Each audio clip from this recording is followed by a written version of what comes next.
हरे कृष्णा। तो देखिए दोस्तों, आज की इस वीडियो में हम एक 11th क्लास का नया चैप्टर स्टार्ट करने जा रहे हैं जिसका नाम है स्ट्रेट लाइन। ठीक है, तो ये पहली वीडियो है स्ट्रेट लाइन की और काफ़ी ज़्यादा इम्पॉर्टेंट है। तो इसका हर एक टॉपिक जो भी मैं इस वीडियो में डिस्कस करूँगा आपको बहुत ध्यान से समझना है और यही आपका बेस तैयार करेगा आगे की वीडियोज़ के लिए, आगे के चैप्टर के लिए। तो आज की ये वीडियो जो है वो बहुत ही ज़्यादा इंपॉर्टेंट है इस चैप्टर की। तो शुरू करते हैं भाई। देखिए, स्ट्रेट लाइन समझने के लिए आपको सबसे पहले आपको थोड़ा सा मैं 10th क्लास की यादों में ले जाऊं। आपने वहाँ पर एक चैप्टर पढ़ा होगा कोऑर्डिनेट ज्योमेट्री, ठीक है ना। तो कोऑर्डिनेट ज्योमेट्री के अंदर ना कुछ फार्मूलाज आए थे, थोड़े से वो फार्मूला हम रिकॉल करेंगे ताकि आपको समझने में बिल्कुल भी दिक्कत ना हो। तो फार्मूला बस हम डिस्कस कर लेते हैं। जैसे कि सबसे पहला फार्मूला आया था हमारे पास डिस्टेंस फार्मूला। ठीक है भाई, क्लास 10th के अंदर हमने क्या पढ़ा था? डिस्टेंस फार्मूला कि भाई अगर मान लीजिए कोई भी दो पॉइंट है और उन पॉइंट के बीच में आपको डिस्टेंस निकालना है तो क्या फार्मूला होता है डिस्टेंस निकालने का? एक्स वालों को माइनस करके उसका स्क्वायर और वाई वालों को माइनस करके उसका स्क्वायर, और ये किस में जाएगा? अंडर रूट में। तो इस फार्मूले से हम क्या करते थे? दो पॉइंट के बीच में डिस्टेंस निकालते थे। फिर हमने पढ़ा सेक्शन फार्मूला। सेक्शन फार्मूला के अंदर क्या होता है? मान लीजिए कोई भी एक लाइन है जिनके एंड पॉइंट है x1 y1 और ये x2 y2। तो आपको एक पॉइंट निकालना होता था xy, जिसने इस लाइन को क्या करा? दो सेक्शन में डिवाइड कर दिया m और n में। तो ये पॉइंट निकालने का क्या फार्मूला होता है? उसे बोलते हैं सेक्शन फार्मूला। कैसे निकालते हैं? m की मल्टीप्लाई x2 के साथ, फिर n की x1 के साथ अपॉन में टोटल, फिर m की y2 के साथ और n की y1 के साथ और अपॉन में टोटल, है ना। लेकिन अगर आपको लाइन का बिल्कुल मिड पॉइंट निकालना है ना, अगर आपको मिड पॉइंट निकालना है, बिल्कुल बीचों बीच वाला पॉइंट, सेंटर पॉइंट, तब कैसे निकालते थे? दोनों x वालों को जोड़कर 2 से डिवाइड कर दो और फिर y वालों को जोड़कर 2 से डिवाइड कर दो। और मान लीजिए आपको जो है तीसरा फॉर्मूला क्या था? एरिया ऑफ ट्राइंगल का। तो मान लीजिए आपको 3 वर्टिसेस दे रखे होते थे, x1 y1 x2 y2 x3 y3, और हमें निकालना होता था इस ट्रायंगल का एरिया। तो फॉर्मूला क्या होता था? Half x1 y2 y3 x2 y3 y1 और x3 y1 y2। तो ये हमने कुछ फार्मूलाज डिस्कस किए थे 10th क्लास के अंदर, जो कि आपके इस चैप्टर के अंदर यूज़ होने वाले हैं। डिस्टेंस फार्मूला, सेक्शन फार्मूला और एरिया ऑफ अ ट्रायंगल। तो ये थोड़ी बहुत 10th की यादें थी जो मैंने आपको याद करवाई। अब शुरू करते हैं 11th का कॉन्सेप्ट क्या है। देखिए, सबसे पहला जो इसका कॉन्सेप्ट है ना, वो है slope of a line. Line का स्लोप कैसे निकाला जाता है, देखो क्या होता है, पहले वो हम डिस्कस करते हैं। देखो, कोई भी मान लीजिए एक स्ट्रेट लाइन है, मान लीजिए ये एक स्ट्रेट लाइन है, ठीक है। स्ट्रेट लाइन एक्स एक्सिस के साथ दो एंगल बनाती है, एक तो ये वाला इस तरीके से और एक ये वाला इस तरीके से। बना रही है कि नहीं? तो कोई भी एक लाइन जो है एक्स एक्सिस के साथ दो एंगल बनाती है, एक तो इस तरीके से और एक इस तरीके से। मतलब इसको बोलते हैं positive direction of x axis और ये है negative direction of x axis, और ये मेजर किया जा रहा है एंटी क्लॉकवाइज और ये मेजर किया जा रहा है क्लॉकवाइज। तो ये सब हमने एंटी क्लॉकवाइज एंगल क्या होता है, क्लॉकवाइज एंगल क्या होता है, ये हमने ट्रिग्नोमेट्री में डिस्कस किया था। तो अगर आपने मेरी ट्रिग्नोमेट्री की वीडियो नहीं देखी है तो लिंक मैंने नीचे डिस्क्रिप्शन में दे रखा है, तो ट्रिगो आप देख सकते हैं वहाँ पर जा करके, ठीक है ना। तो मैं क्या बोल रहा हूँ, एक लाइन है एक्स एक्सिस के साथ दो एंगल बनाती है, एक पॉजिटिव डायरेक्शन के साथ और एक नेगेटिव डायरेक्शन के साथ। एक एंटी क्लॉकवाइज डायरेक्शन में मेजर किया जाता है और एक क्लॉकवाइज डायरेक्शन में मेजर किया जाता है। तो मान लीजिए ये तो पॉजिटिव डायरेक्शन के साथ वो एंगल बना रही है जो कि एंटी क्लॉकवाइज डायरेक्शन में मेजर किया जा रहा है। मान लीजिए ये थीटा है, तो थीटा को बोलते हैं इंक्लिनेशन ऑफ द लाइन। क्या बोलते हैं? Inclination of the line. तो मैंने क्या बोला, एक line positive direction of x axis के साथ जो कि एंटी क्लॉकवाइज डायरेक्शन में मेजर किया जा रहा है, वो जो एंगल बना रही है उसको बोलते हैं इंक्लिनेशन ऑफ लाइन। लेकिन जब ये एंगल हम tan के साथ लेते हैं, यानी कि अगर मैं इस एंगल को tan के साथ ले लूँ और इसको रिप्रेजेंट करते हैं m से, तो यहाँ पर जो tan थीटा हो जाता है वो क्या हो जाता है? स्लोप, और इसको दूसरा नाम होता है ग्रेडियंट ऑफ अ लाइन। समझ में आया आपको? तो अगर आप इंक्लिनेशन को, जो लाइन एक लाइन एक्स एक्सिस के साथ positive direction of x axis के साथ और एंटी क्लॉकवाइज डायरेक्शन में जो एंगल मेजर किया जा रहा है, अगर आप उस एंगल को tan के साथ ले लो तो वो कहलाता है उस लाइन का स्लोप या उस लाइन का ग्रेडियंट। तो बहुत ही सिंपल लैंग्वेज में अगर बात करें, लाइन एक्स एक्सिस के साथ जो एंगल बना रही है उसको tan के साथ आपको लेना है, that is called slope of a line और ग्रेडियंट ऑफ अ लाइन। एक एग्जांपल पकड़ लेते हैं। मान लीजिए suppose a line is making 45 degree angle with positive direction of x axis। बोलेगा find its slope। तो अगर एक लाइन जो है वो 45 डिग्री का एंगल बना रही है, देखिए भाई एक लाइन 45 डिग्री का एंगल बना रही है positive direction of x axis के साथ, बोल रहा है जरा इसका स्लोप बता दो आप। तो स्लोप का फॉर्मूला होता है tan थीटा, मतलब tan 45, और tan 45 आपने पढ़ रखा है 1 होता है, यानी कि इस लाइन का जो स्लोप होगा वो 1 होगा। और सबसे इम्पॉर्टेंट बात, ये जो थीटा है, लाइन जो थीटा एंगल बना रही है वो याद रखिएगा 0 डिग्री से लेकर के 180 डिग्री तक होता है। कई मैंने स्कूल्स में देखा है, ये भी क्वेश्चन पूछा जाता है कि लाइन किस रेंज में एंगल बनाती है, ज़रा ये बताओ। तो 0 डिग्री से लेकर के 180 डिग्री तक ये थीटा की रेंज है। आप कोई भी लाइन पकड़ लो, कोई भी कैसे भी पकड़ लो, वो जो एंगल बनाएगी उनका सम 180 होगा, यानी 180 डिग्री तक ही वो एंगल बनाती है। तो थीटा की जो रेंज है वो 0 से 180 डिग्री तक होती है, इससे बड़ा इससे छोटा नहीं होता है। ठीक है भाई, यहाँ तक क्लियर है। स्लोप ऑफ अ लाइन आपको क्लियर हो गया। अब आ जाते हैं आगे। तो सबसे पहले अगर मैं बहुत सिंपल सी बात करूं, ठीक है, अगर मुझे निकालना है स्लोप ऑफ एक्स एक्सिस, अगर मान लीजिए मुझे निकालना है स्लोप ऑफ एक्स एक्सिस, देखिए एक्स एक्सिस जो है क्या खुद के साथ कोई एंगल बनाएगी? नहीं। तो थीटा कितना हो गया? 0 डिग्री हो गया कि नहीं? तो tan 0 क्या होता है? 0 होता है कि नहीं? यानी कि एक्स एक्सिस का जो स्लोप है ना वो 0 होता है। ठीक है, तो यहाँ पर अगर मुझे एक्स एक्सिस का स्लोप निकाल रहा हूँ, एक्स एक्सिस खुद के साथ एंगल नहीं बनाने वाली, तो एंगल 0 है इसका मतलब है। तो एंगल 0 है तो tan 0 0 होता है, यानी कि एक्स एक्सिस का स्लोप क्या होता है? 0 होता है, याद रखना। लेकिन अगर मैं निकालूँ स्लोप ऑफ वाई एक्सिस, अगर मुझे वाई एक्सिस का स्लोप चाहिए, तो वाई एक्सिस एक्स एक्सिस के साथ कितना एंगल बना रही है? 90 डिग्री तो बना रही है। तो थीटा क्या है? 90 डिग्री है। तो स्लोप क्या हो जाएगा? tan 90। और tan 90 हमने क्या पढ़ा है? नॉट डिफाइंड पढ़ा है। ठीक है ना। तो ये बेसिक सी चीज़ें हैं जो आपके MCQs में पूछ ली जाती हैं, लेकिन काफ़ी बच्चों को नहीं पता होती। तो ये सब मैं लिख रहा हूँ। एक्स एक्सिस का स्लोप होता है 0, याद रखना। वाई एक्सिस का स्लोप होता है नॉट डिफाइंड, याद रखना। कैसे आया वो बताया मैंने। ठीक है भाई, अब आगे आ जाते हैं सेकेंड। नेक्स्ट टॉपिक है slope of a line. Slope of a line when passing through two given points.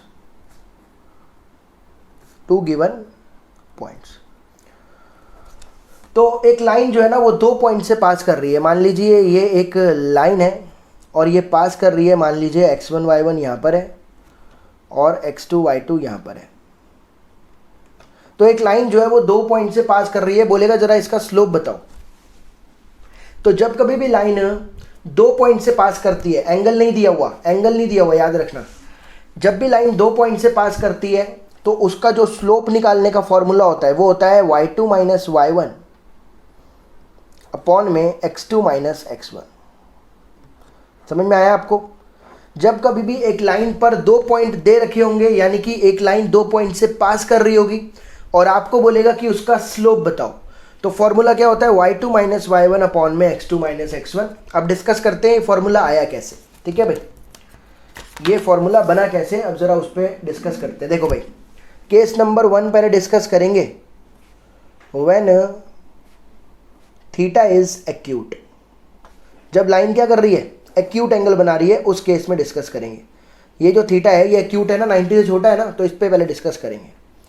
तो मान लीजिए पॉइंट है एक x1 y1 और ये मान लीजिए एक पॉइंट है दूसरा x2 y2।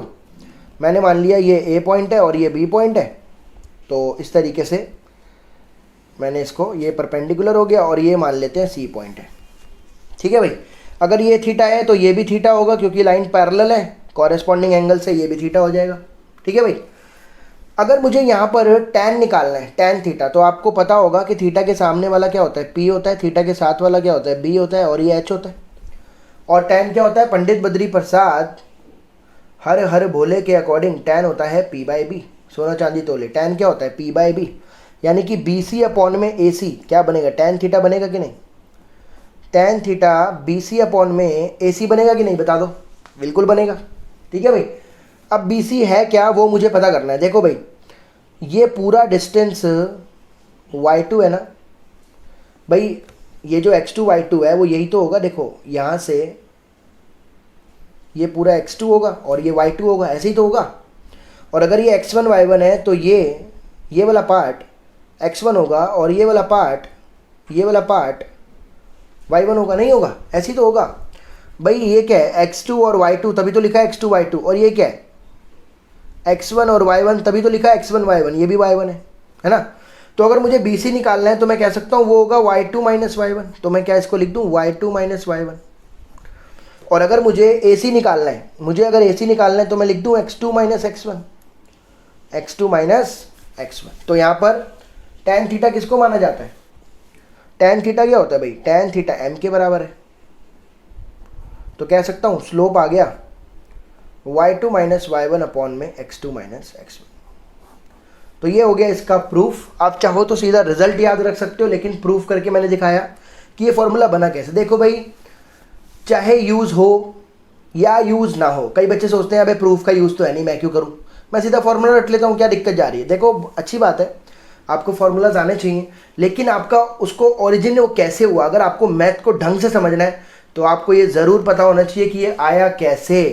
जब तक आप दिमाग नहीं लगाओगे मतलब आप मैथ में ऊपर ऊपर पढ़ रहे हो, ठीक है ना, इंटरेस्ट वाली बात आ जाती है फिर। लेकिन फिर भी आप रिजल्ट याद रखो, है ना, ये तो मार्क्स के लिए काम करेगा कि भैया रिजल्ट याद रखो, फॉर्मूला लगाओ, आंसर आ जाएगा। लेकिन अगर आपको बहुत बढ़िया से मैथ समझनी है तो आपको हर एक चीज़ पता होनी चाहिए। क्यों वाला, ये जो क्यों वाला क्वेश्चन है ये आपको पता होना चाहिए, कैसे, क्यों, कैसे, क्यों, कैसे, कैसे आया भाई, क्यों आया। तो जो भी आपको पढ़ा रहा है उससे ज़रूर पूछो कि सर ये कैसे आया, ठीक है, या क्यों आया।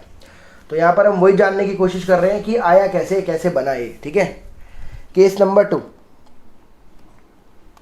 टू है व्हेन थीटा इज ऑब्ट्यूज। अगर मान लीजिए थीटा ऑब्ट्यूज भी तो हो सकता है।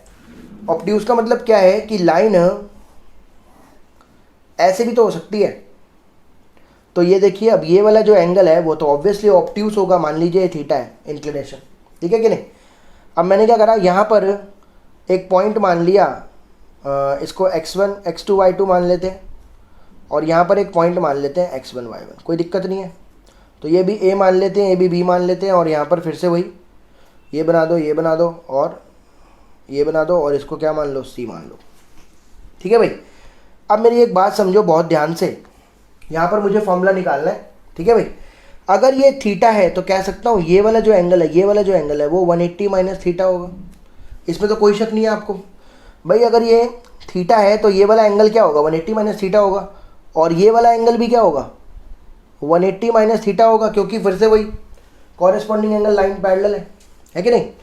तो अगर ये थीटा है तो ये होगा 180 माइनस थीटा, ये भी हो गया 180 माइनस थीटा, और एंगल के सामने वाले को बोलते हैं पी बी, और ये एच हो गया। टैन थीटा निकालना है तो फिर से होगा बी सी अपॉन में ए सी। टैन थीटा अगर निकालना है तो फिर से होगा बी सी अपॉन में ए सी। अगर मैं बी सी की बात करूँ तो अब ये पूरा है y2 और इतना है y1, है ना, ये y1 है और ये y2 है, तो डिफरेंस कितना हो गया, y2 माइनस y1। और ये पूरा है x1 और ये पूरा है x2, मुझे चाहिए ये CA, तो क्या होगा, x1 माइनस x2 होगा कि नहीं, देख लो, ये पूरा x1 है, ये x2 है, तो x1 माइनस x2 होगा। यहाँ तक कोई दिक्कत नहीं है। ये मैंने गलत ले लिया, यहाँ पर tan थीटा नहीं आएगा, एंगल है tan 180 माइनस थीटा, यहाँ पर पुट कर देता हूँ tan 180 माइनस थीटा, क्योंकि एंगल थीटा थोड़ी है, एंगल है 180 माइनस थीटा। अब आप जरा ट्रिगो याद करो, tan 180 माइनस थीटा, देखो भाई 180 कहाँ पर आता था, यहाँ पर आता था, ठीक है। तो ये हो गया हमारा plus minus after school to college, ठीक है भाई। तो ये प्लस होता है, ये माइनस होता है, ये प्लस होता है, ये माइनस होता है। 180 माइनस थीटा कौन से क्वाड्रेंट के अंदर आता है? सेकंड क्वाड्रेंट के अंदर आता है। सेकंड क्वाड्रेंट में tan क्या होता है? नेगेटिव होता है। देखिए अगर आप ये समझ में नहीं आया तो आपको ट्रिगो देखना पड़ेगा, एक बारी ट्रिगो के लेक्चर देखने पड़ेंगे, उसको आपको ये बिल्कुल समझ में आएगा वहाँ से, ठीक है ना। तो लिंक नीचे डिस्क्रिप्शन में दे रखा है, ये आप ज़रूर वहाँ पर जा करके समझो।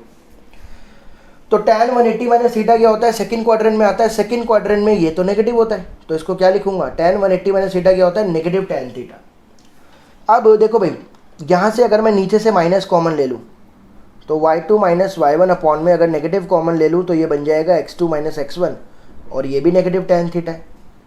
तो ये नेगेटिव ऊपर जाएगा तो कह सकता हूँ ये कट जाएगा, कटेगा कि नहीं? और सामने क्या हो गया? अब tan थीटा m होता है, तो यहाँ से भी फॉर्मूला क्या आया? वही आया, y2 माइनस y1 अपॉन में x2 माइनस। तो आप चाहे तो डायरेक्ट रिजल्ट याद रख सकते हो कि अगर लाइन 2 पॉइंट से पास कर रही है और आपको उसका स्लोप निकालना है तो क्या फॉर्मूला होता है? y2 माइनस y1 अपॉन में x2 माइनस x1, ठीक है। अब इस पर एक क्वेश्चन समझ लेते हैं ताकि आपको ये रिजल्ट लगाने में कोई दिक्कत ना आए। तो मान लो कि लाइन जो है, एक क्वेश्चन के रूप में समझ लेते हैं कि मान लो एक लाइन है, मान लीजिए 2 3 और 4 माइनस 5। मान लो एक लाइन इन दोनों पॉइंट से पास कर रही है, बोल रहा है स्लोप बताओ। तो क्या फॉर्मूला बताया मैंने? y2 माइनस y1 अपॉन में x2 माइनस x1। तो ये हो जाएगा x1 y1 और ये हो जाएगा x2 y2। तो ये हो जाएगा आपका -5 माइनस 3 अपॉन में 4 माइनस 2। तो ये हो जाएगा -8 अपॉन में 2। तो m की वैल्यू आ जाएगी माइनस का। तो ये आपका स्लोप। अब स्लोप आ गया है। कई बच्चे सोचते हैं कि स्लोप नेगेटिव नहीं हो सकता, ऐसा कुछ नहीं है। स्लोप नेगेटिव पॉजिटिव दोनों हो सकता है, ठीक है, कोई दिक्कत नहीं है इसमें। तो अगर लाइन 2 पॉइंट से पास कर रही है तो ये वाला फॉर्मूला लगाना है आपको स्लोप निकालने के लिए, और अगर लाइन थीटा बना रही है एंगल तो tan थीटा वाला फॉर्मूला लगाना है स्लोप निकालने के लिए। यानी कि अभी तक जो हमने पढ़ लिया वो 2 टाइप के स्लोप हो गए, या तो 2 पॉइंट से पास कर रही होंगी या फिर एंगल। अगला कॉन्सेप्ट अब आता है condition for parallelism and perpendicularity of 2 lines. ठीक है, कोई भी आपको वीडियो में डाउट हो तो नीचे कमेंट करके ज़रूर बताएं, या फिर आप मुझे इंस्टाग्राम पर भी फॉलो कर सकते हो, वहाँ पर भी आकर के अपने डाउट्स को पूछ सकते हो। लिंक मैंने नीचे डिस्क्रिप्शन में दे रखा है। तो अगर 2 लाइन पैरेलल है तब स्लोप के साथ क्या होता है ये मुझे पता करना है। पैरेलल और परपेंडिकुलर की कंडीशन क्या होती है 2 लाइन की, वो हम पता कर रहे हैं, डिस्कस कर रहे हैं उसमें। अब मान लो ये एक लाइन है और मान लो ये एक लाइन है। ये लाइन है मान लो L1 और ये मान लो लाइन है L2, ठीक है। ये इसके साथ जो एंगल बना रही है L1 मान लो अल्फा है, और ये इसके साथ जो एंगल बना रही है मान लो वो बीटा है। तो मैंने क्या बोला, एक बार फिर से रिपीट करता हूँ। 2 लाइन है, दोनों पैरेलल है, L1 L2। L1 x axis के साथ एंगल बना रही है अल्फा, L2 एक्स एक्सिस के साथ एंगल बना रही है बीटा। कह सकता हूँ L1 का जो स्लोप होगा वो m1 मान लेता हूँ, कह सकता हूँ वो tan अल्फा होगा। स्लोप क्या होता है? लाइन का इंक्लिनेशन विद tan। तो ये लाइन अल्फा बना रही है ना एंगल, तो tan अल्फा होगा। और L2 का स्लोप m2 मान लेता हूँ, तो इसका स्लोप क्या होगा? tan बीटा होगा कि नहीं? होगा कि नहीं? देख लो भाई। अब मेरे को एक बात बताओ, जब ये दोनों लाइन पैरेलल हैं तो कह सकता हूँ अल्फा और बीटा एंगल इक्वल होंगे, कॉरेस्पॉन्डिंग एंगल। यहाँ पे रीज़न क्या आएगा? कॉरेस्पॉन्डिंग। देख लो भाई, जब लाइन पैरेलल होती हैं तो ये वाले दोनों एंगल इक्वल होंगे, कॉरेस्पॉन्डिंग। क्या मैं इन दोनों में tan लगा दूँ? दोनों में क्या मैं इसमें ऐसे लिख सकता हूँ tan alpha equals to tan beta? भाई आपने ये 10th क्लास में प्रॉपर्टी पढ़ी होगी कि अगर tan A और tan B आपस में इक्वल है तो A और B इक्वल हो जाता है। ये आपने प्रॉपर्टी पढ़ी होगी 10th क्लास के अंदर। तो यहाँ पर मैं उल्टा लगा रहा हूँ, अगर 2 एंगल आपस में इक्वल है तो उनके tan भी क्या होंगे? इक्वल होंगे, ऑब्वियस सी बात है। तो tan अल्फा को मैंने m1 माना था और tan बीटा को मैंने m2 माना था। तो यहाँ से मुझे क्या पता चला? यहाँ से मुझे ये पता चला कि अगर 2 लाइन आपस में पैरेलल है तो उनका स्लोप क्या होने वाला है? इक्वल। समझ में आया आपको कि नहीं? ये बात आपको पूरे चैप्टर में याद रखनी है कि अगर 2 लाइन पैरेलल हैं तो उनका स्लोप क्या होता है? इक्वल। पूरे चैप्टर में याद रखना। अगर इसका स्लोप 4 है तो इसका भी 4 होगा, इसका 10 है तो इसका भी 10 होगा। अब देखो परपेंडिकुलर वाला। तो मान लीजिए 2 लाइनें हैं यहाँ पर, फिर से इस तरीके से और इस तरीके से, और दोनों के बीच में क्या एंगल है? 90 डिग्री का एंगल है। ये मान लेता हूँ मैं L1 है और ये मान लेता हूँ मैं L2 है। ठीक है भाई। ये वाली लाइन फिर से वही मान लीजिए एंगल बना रही है अल्फ़ा, और ये वाली लाइन मान लीजिए एंगल बना रही है बीटा, ठीक है भाई। और ये तो 90 डिग्री है, कोई दिक्कत नहीं यहाँ तक। तो L1 फिर से क्या हो जाएगा, L1 हो जाएगा M1, और L1 का इस बार मैंने माना है tan बीटा, कोई दिक्कत नहीं है। और L2 क्या हो जाएगा, स्लोप M2, वो हो जाएगा tan अल्फ़ा। दोनों के स्लोप मैंने लिख दिए, ठीक है भाई। अब एक बार ज़रा ध्यान दो, ये 90 है तो ये भी तो 90 होगा, वर्टिकली अपोजिट एंगल, कोई दिक्कत नहीं है यहाँ पर। और कह सकता हूँ ये ट्रायंगल का ये बाहर का एंगल है, इस ट्रायंगल का ये बाहर का एंगल है। तो आपने पढ़ा होगा बाहर का एंगल अंदर के दोनों का क्या होता है, सम होता है कि नहीं भाई। जो एक्सटीरियर एंगल है ये अंदर के दोनों का सम होता है कि नहीं। बीटा क्या हो गया, 90 प्लस अल्फ़ा हो गया कि नहीं। तो अगर मैं दोनों तरफ tan लगा दूं तो tan बीटा क्या हो जाएगा, tan 90 प्लस अल्फ़ा। अब यहाँ पर फिर से ट्रिग्नोमेट्री लगेगी। तो ट्रिगो क्या बोलती है भाई, 90 कहाँ पर आता है, 90 आता है यहाँ पर। तो ये हो जाएगा प्लस माइनस, उसके बाद आफ्टर स्कूल टू कॉलेज। अब मुझे बताना है 90 प्लस, तो 90 प्लस तो भैया सेकंड क्वाड्रेंट के अंदर आ रहा है। सेकंड क्वाड्रेंट के अंदर tan क्या होता है, नेगेटिव होता है। तो यहाँ पर लिखो नेगेटिव लिखो, लेकिन tan 90 पर चेंज हो जाएगा। tan किस में चेंज होता है, कॉट में। तो ये हो जाएगा कॉट अल्फ़ा, ठीक है भाई। अगर आपको ये समझना है चैप्टर तो भैया ट्रिगो बीच बीच में रुकावट पैदा करेगी, ट्रिगो को आप ज़रूर अच्छे से कर लेना।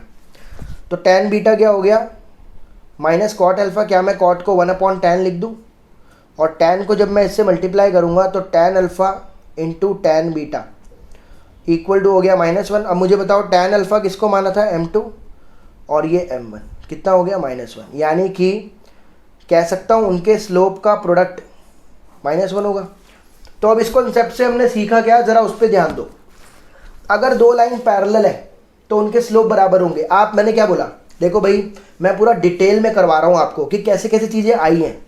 आप चाहो तो सीधा रिजल्ट याद रख लो, कोई दिक्कत नहीं है, मैं रिजल्ट भी आपको बता रहा हूँ, ठीक है। लेकिन ये कैसे आया है वो भी हम डिस्कस कर रहे हैं प्रॉपर वे में। तो अगर दो लाइन पैरेलल हैं तो उनका स्लोप बराबर होगा, ये रिजल्ट है, आपको याद रखना है। अगर दो लाइन परपेंडिकुलर है, अगर दो लाइन परपेंडिकुलर है तो उनके स्लोप का प्रोडक्ट -1 होगा। पूरे चैप्टर में आपको ये दोनों बात ध्यान रखनी है, पैरेलल और परपेंडिकुलर, ठीक है। ये कॉन्सेप्ट भी क्लियर हो गया। आगे चलते हैं। अब आता है एंगल बिटवीन टू लाइन। ये कॉन्सेप्ट है एंगल बिटवीन टू लाइन्स। अगर आपको दो लाइन के बीच में एंगल निकालना है तो कैसे निकालें, देखो फिर से वही। मान लीजिए एक प्लेन है और कुछ इस तरीके से हमने दो लाइनें बना दी। मान लीजिए ये L1 है, ये L2 है, और ये जो एंगल बना रहा है वो मान लीजिए α1 है, और ये जो एंगल बना रहा है वो α2 है। इनके बीच में एंगल ये भी होगा भाई। दो लाइन के बीच में अगर एंगल निकालना है तो वो ये भी होगा और ये भी होगा फाई। बात समझ लो बहुत ध्यान से क्या बोलना चाह रहा हूँ। दो लाइनें हैं, दो लाइन के बीच में एंगल निकालना है भाई। दो लाइन जब भी एक दूसरे को कट करती है तो दो एंगल बनते हैं ना, ये भी लोगे और ये भी लोगे, दोनों लेने पड़ेंगे आपको, ठीक है ना। तो दोनों एंगल ले लिए, ये थीटा ले लिया, ये फाई ले लिया, और L1 जो है वो मान लीजिए एंगल बना रही है α1, और L2 जो है वो एंगल बना रही है एक्स एक्सिस के साथ α2। तो सबसे पहले अगर मुझे L1 का स्लोप निकलना है, लिखना है, तो L1 का स्लोप क्या हो जाएगा भाई, tan α1। और अगर मुझे L2 का स्लोप लिखना है M2, तो वो क्या हो जाएगा tan α2। तो दोनों के स्लोप लिख दिया मैंने। फिर से वही बात, अगर ये थीटा है तो ये भी थीटा होगा, वर्टिकली अपोजिट एंगल। और ये बाहर का एंगल है तो बाहर का एंगल अंदर के दो का क्या होगा, सम नहीं होगा। तो क्या मैं α2 को थीटा प्लस α1 नहीं लिख सकता, ठीक है। तो थीटा की वैल्यू यहाँ से क्या आ गई, अगर α1 इधर आ गया तो थीटा की वैल्यू क्या हो गई, α2 माइनस α1 हो गया कि नहीं।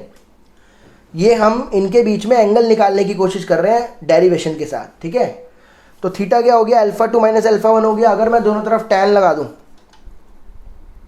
तो tan थीटा क्या हो जाएगा, tan α2 माइनस α1, ठीक है भाई। अब आपने एक फॉर्मूला पढ़ा होगा ट्रिग्नोमेट्री के अंदर, tan a माइनस बी का फॉर्मूला होता है tan a minus tan b 1 plus tan a tan b। tan a minus tan b 1 plus tan a tan b, ये फॉर्मूला मैं लगा रहा हूँ यहाँ पर। tan थीटा का फॉर्मूला क्या होगा, tan a minus tan b upon में 1 plus tan a tan b। तो क्या मैं अब मुझे बताओ tan अल्फ़ा 2 तो मैंने m2 माना था ना, ये m2 हो गया, ये m1 हो गया और ये हो गया 1 प्लस m1 m2।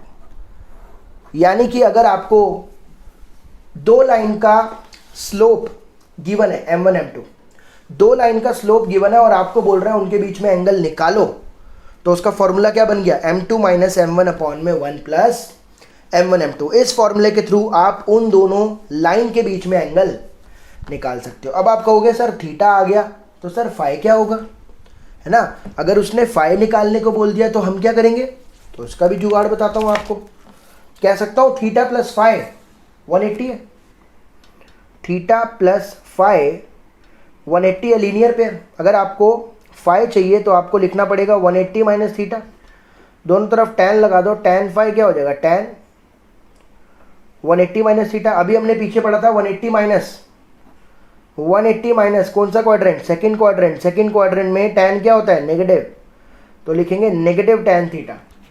और tan थीटा की वैल्यू तो अभी हमने निकाली है, tan थीटा की वैल्यू क्या आई थी, m2 minus m1 1 plus m1 m2।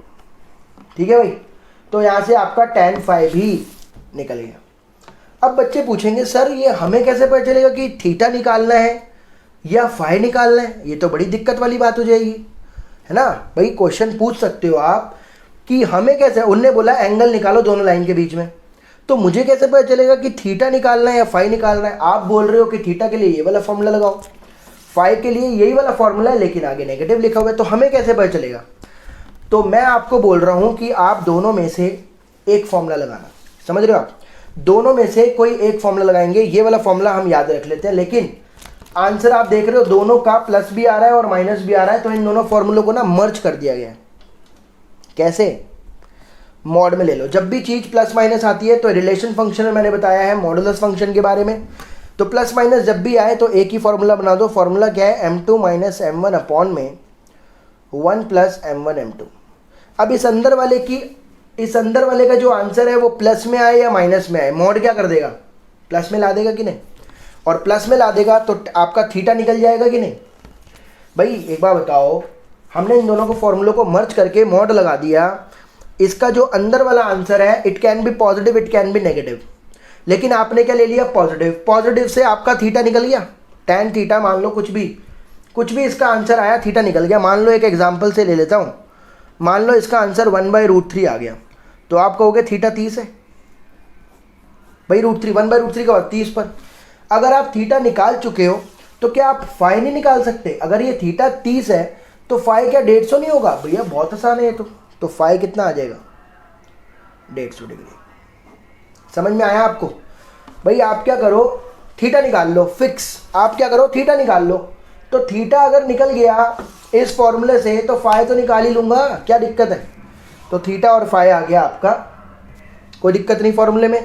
तो ये है अगर आपका दो लाइन जिसका स्लोप आपको पता है और आपने निकालना है उनका क्या, एंगल, तो इस फॉर्मूले से आप एंगल निकाल सकते हो।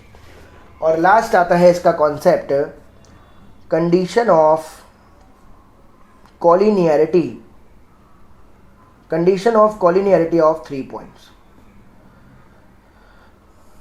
देखो भाई, कोलिनियर आपने बहुत बारी नाम सुना होगा। मान लीजिए एक लाइन है जिसमें 3 पॉइंट दे रखे हैं ABC, प्रूव करना है कोलिनियर है या नहीं। 10th क्लास के अंदर हम देखते थे कि 2 का सम 1 के बराबर आ रहा है या नहीं, या ट्रायंगल का एरिया 0 हो रहा है या नहीं। कुछ ये तरीके होते थे चेक करने के कि पॉइंट्स कोलिनियर है या नहीं। लेकिन 11th क्लास के अंदर देखो भाई, ये एक ही लाइन है ना, तो A और B, लाइन A और B से पास कर रही है, B और C से पास कर रही है, तो AB का जो स्लोप होगा, ध्यान से समझ लो, AB का जो स्लोप होगा वो BC का जो स्लोप होगा, दोनों बराबर होने चाहिए कि नहीं। बात समझ लो बहुत ध्यान से। भाई AB का जो स्लोप है ये इस लाइन का स्लोप है ना, तो BC का जो स्लोप होगा वो भी तो इसी लाइन का स्लोप होगा। तो दोनों स्लोप अगर बराबर है तो मैं बोलूंगा कि तीनों पॉइंट्स एक ही लाइन पर है, एक ही लाइन को रिप्रेजेंट कर रहे हैं। सही बात है कि नहीं। तो कोलिनियरिटी की कंडीशन क्या होती है, 11th क्लास के अंदर AB और BC का स्लोप अगर बराबर है तो आप बोलोगे पॉइंट्स क्या है, कोलिनियर। तो भाई उम्मीद करता हूं ये जो कॉन्सेप्ट्स मैंने आपको पढ़ाए, इंट्रो जो आपको दिया स्ट्रेट लाइन का, एक एक बात डिटेल में आपको समझ में आई होगी। कोई भी दिक्कत लगी हो नीचे कमेंट करके ज़रूर बताएं। और आगे हम इसकी करेंगे एक्सरसाइज 10.1, तो वो वाला उसका लिंक भी मैं नीचे डिस्क्रिप्शन में दे दूंगा, वहाँ से जा करके आप 10.1 को भी ज़रूर अच्छे से सीख पाएंगे। ठीक है, तो आगे आने वाली वीडियोज़ के लिए बने रहें, तब तक अपना ध्यान रखें। Thank you so much.